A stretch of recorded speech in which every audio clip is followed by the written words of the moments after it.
আপনি যখনই কোনো এআই কে একটি প্রশ্ন করেন তখন আপনার লেখা সরাসরি মেশিন পড়ে না, সেটিকে ভেঙে ফেলা হয় অসংখ্য ক্ষুদ্র অংশে। এই ছোট ছোট অংশগুলোর নাম টোকেন। আর আজকের এআই দুনিয়ায় এই টোকেনই হয়ে উঠেছে সবচেয়ে মূল্যবান সম্পদগুলোর একটি।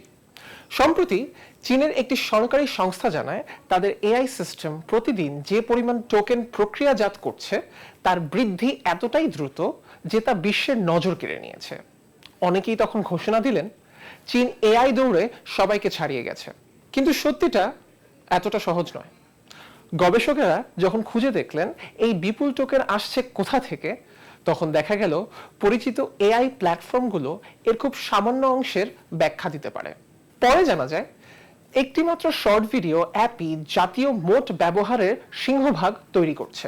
কারণ বিষয়টা শুধু চ্যাটবট নয়, একটি এআই ভিডিও তৈরি করতে যে পরিমাণ কম্পিউটিং শক্তি লাগে তা হাজার হাজার সাধারণ টেক্সট কথোপকথনের সমান হতে পারে।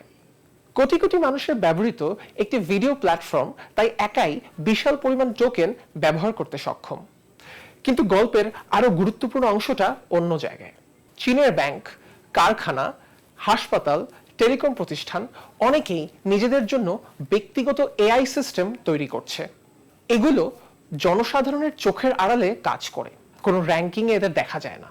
অথচ গবেষকদের মতে ভবিষ্যতের অর্থনীতিতে এই নীরব পরিবর্তনের প্রভাবই হয়তো সবচেয়ে বড় হবে। কারণ একটি সংখ্যা শুধু জানায় কতটা ব্যবহার হয়েছে, কিন্তু সেই ব্যবহার থেকে আসলে কতটা মূল্য তৈরি হয়েছে সেটি বলে না। আর এখানেই আসে সবচেয়ে বড় প্রশ্ন।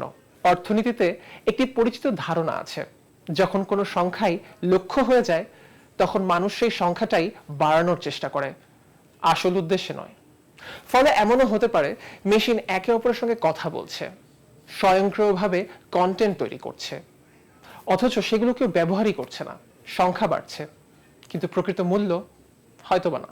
এই কারণেই এআই প্রতিযোগিতা এখন আর শুধু সবচেয়ে শক্তিশালী মডেল তৈরির লড়াই নয়।